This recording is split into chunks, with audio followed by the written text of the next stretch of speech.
2026 को मार्चमा दक्षिण कोरियाले एउटा निकै ठूलो घोषणा गर्यो। एउटा यस्तो योजना जसले त्यहाँको आप्रवासन नीतिलाई पूरै बदल्न सक्छ। आखिर यो घोषणाले देशको भविष्यलाई कसरी आकार देला त? आउनुहोस् यसको गहिराईमा पुगेर हेरौं। यो स्क्रिनमा देखिएको नम्बर -31,30,000 यो सामान्य आँकडा होइन, यो एउटा ठूलो सङ्कटको सङ्केत हो। अनुमान के छ भने सन् 2030 सम्ममा कोरियाको काम गर्ने उमेरको जनसङ्ख्या मतलब वर्किङ एज पपुलेसन 31 लाख भन्दा बढीले घट्नेछ। अब सोच्नुस् त यसको असर कस्तो होला? सीधा अर्थ हो काम गर्ने मान्छे कम, अर्थतन्त्र सुस्त अनि समाजमा चौतर्फी दबाव। यो त यस्तो चुनौती हो जसले देशको जग नै हल्लाइदिन सक्छ। त्यसो भए प्रश्न उठ्छ, अहिले नै यस्तो ठूलो योजना किन चाहियो त? वास्तवमा यो समयलाई कोरियाका लागि एउटा गोल्डन टाइम अर्थात् सुनौलो समयको रूपमा हेरिएको छ। किनभने एकातिर देशको जनसङ्ख्या घट्दैछ र अर्कोतिर विदेशीहरूको सङ्ख्या बढ्दैछ। यस्तो दोधारको अवस्थामा छोटो समयको लागि टालटुल गर्ने नीतिले मात्रै पुग्दैन। भविष्यकै लागि एउटा बलियो र दिगो रणनीति बनाउनु अब अनिवार्य भइसकेको छ। ल अब यो पूरै योजनालाई बुझ्नको लागि हामी यी 6वटा मुख्य विषयमा कुरा गर्नेछौँ। सुरुमा यो महान मोड के हो त्यो बुझ्छौँ, अनि नयाँ अवधारणा, प्रतिभा आकर्षण गर्ने तरिका, स्मार्ट सिस्टम र सह-अस्तित्वपूर्ण समाजको कुरा गर्दै अन्तमा 2030मा कोरिया कस्तो देखिन्छ भन्ने परिकल्पनासम्म पुग्नेछौँ। ल सुरु गरौँ हाम्रो पहिलो खण्डबाट, एक महान मोड। यो परिवर्तनको पछाडिको सबैभन्दा ठूलो र महत्त्वपूर्ण कारण भनेको दक्षिण कोरियाले सामना गरिरहेको गम्भीर जनसाङ्ख्यिकीय सङ्कट हो, डेमोग्राफिक क्राइसिस। यही सङ्कटले नै यो सम्पूर्ण नीति ल्याउन बाध्य बनाएको हो। यहाँ हेर्नुस् त मानसिकतामा कति ठूलो परिवर्तन आएको छ। पहिलेको दृष्टिकोण कस्तो थियो? आप्रवासीहरूलाई केवल छोटो अवधिका लागि काम गर्ने मान्छे, एउटा टेम्पररी लेबर सप्लाईको रूपमा मात्रै हेरिन्थ्यो। तर अब यो नयाँ दृष्टिकोणले के भन्छ भने उनीहरू अस्थायी बासिन्दा होइनन्, उनीहरू राष्ट्रिय विकासको सम्पत्ति हुन्, an asset for national growth. यो सोचमा आएको परिवर्तन नै निकै ठूलो कुरा हो। अब लागौं दोस्रो खण्डतिर, नयाँ अवधारणा। यो नयाँ सोच भनेको केवल कन्ट्रोल वा नियन्त्रणमा मात्रै सीमित छैन, बरु अबको जोड इन्क्लुजन अर्थात् समावेशीकरणमा छ। र यो पूरै अवधारणा 3वटा बलिया स्तम्भमा टिकेको छ, जसले देशको आप्रवासनप्रतिको पूरै सोचलाई नै बदल्ने लक्ष्य राखेको छ। र ती 3 स्तम्भहरू हुन् विकासका लागि लचकता, खुशीका लागि स्मार्ट प्रशासन र पुनर्प्राप्तिका लागि समावेशीकरण। यसलाई अझ सरल भाषामा भन्दा फ्लेक्सिबिलिटीले अर्थतन्त्रलाई चलायमान बनाउँछ, स्मार्ट एडमिनिस्ट्रेसनले सबै प्रक्रियालाई सजिलो बनाउँछ र इन्क्लुजनले समाजमा सबैलाई एकै ठाउँमा जोड्छ। हो, यही 3वटा कुराले नै यो पूरै योजनालाई अघि बढाउने इन्जिनको काम गर्छन्। ठिक छ, अब तेस्रो खण्डमा जाउँ, भविष्यका प्रतिभाहरूलाई आकर्षण। यो योजना कसरी अघि बढ्छ त? यसको पहिलो कदम भनेको एउटा लक्षित पेन्सर्स रणनीति अपनाउनु हो, मतलब दुवैतिरबाट उच्च दक्ष प्रतिभालाई पनि र सामान्य सिप भएकाहरूलाई पनि सबैलाई आकर्षित गर्ने एउटा स्मार्ट तरिका।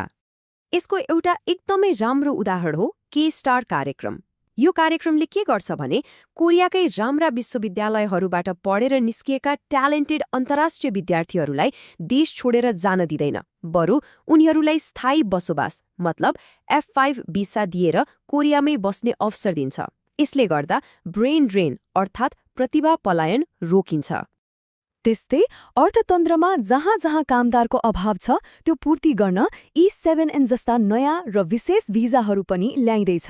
तर कुरा नयाँ भिजाको मात्र होइन, जुन पुराना भिजाहरू छन् जस्तै E74 त्यसलाई पनि थप व्यवस्थित र पारदर्शी बनाउने कुरा छ। जस्तै अब E74 भिजा भएका दक्ष कामदारहरूले कम्पनी परिवर्तन गर्नु पर्यो भने 2 जनाको सहमति भयो भनेर मात्रै पुग्दैन। अब त्यसका लागि स्पष्ट कारण चाहिन्छ, जस्तै कम्पनीको आर्थिक अवस्था खराब भएको प्रमाण वा कम्पनीबाटै आधिकारिक सहमति पत्र।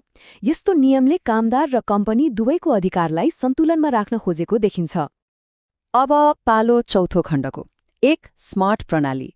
यो योजनाको एउटा निकै महत्त्वपूर्ण लक्ष्य भनेको के हो भने जुन यो भिजा र अन्य सरकारी प्रक्रियाहरू छन् नि ती एकदमै जटिल छन्। हो, त्यही जटिलतालाई हटाएर सबैको लागि सजिलो, पारदर्शी र निष्पक्ष बनाउनु नै यसको मुख्य उद्देश्य हो। यो हेर्नुस् त, यसले कति राम्रोसँग देखाएको छ। अहिले 37वटा भन्दा बढी भिजाका प्रकारहरू छन्, जुन एकदमै कन्फ्युजिङ छ। अबको योजना के हो भने यी सबैलाई पुनर्गठन गरेर जम्मा 3वटा मुख्य क्याटेगोरीमा ल्याउने, उच्च सिप भएकाहरू, मध्यम सिप भएकाहरू र निम्न सिप भएकाहरू। यसो भएपछि सबै प्रक्रिया कति सरल र बुझ्न सजिलो हुन्छ हैन त? अनि अर्को एउटा रोचक प्रणाली छ के ट्रस्ट प्रमाणीकरण। यसले चाहिँ इमान्दार कम्पनीहरूलाई पुरस्कार दिन्छ। मतलब जुन कम्पनीहरूको रेकर्ड राम्रो छ, जसले समयमा तलब दिन्छ, अवैध रूपमा कामदार राख्दैन, त्यस्ता ए ग्रेड कम्पनीहरूले थप कोटा पाउँछन्, उनीहरूको काम छिटो हुन्छ। तर जुन कम्पनीले नियम मान्दैनन् तिनीहरूलाई चाहिँ सी ग्रेडमा राखेर नयाँ कामदार भर्ना गर्न नै रोक लगाइन्छ।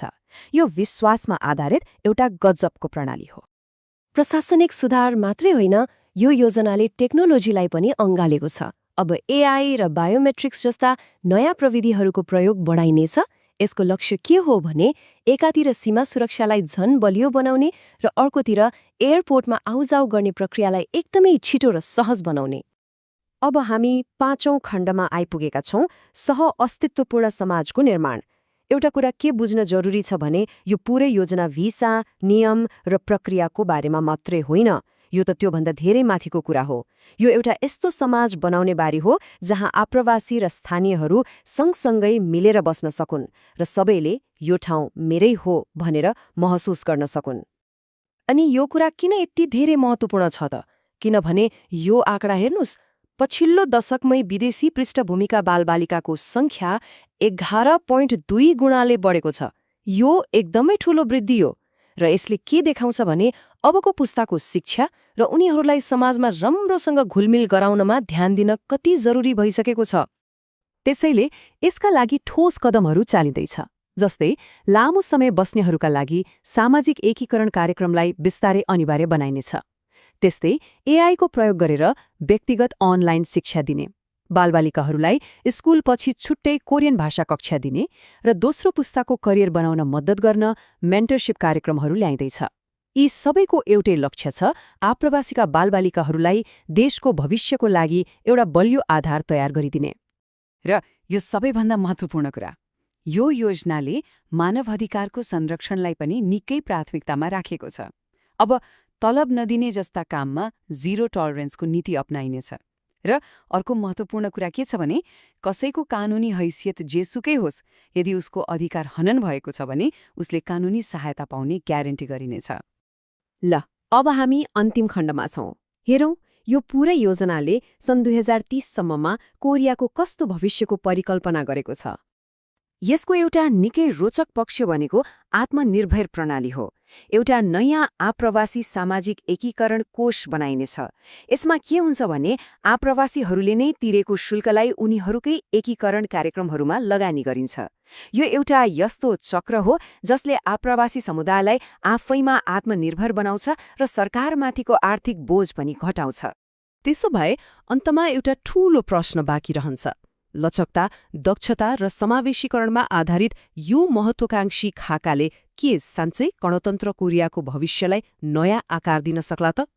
यो एउटा गम्भीर प्रश्न हो र यही प्रश्नको साथ आजको यो विश्लेषणलाई हामी यही बिट मार्छौं।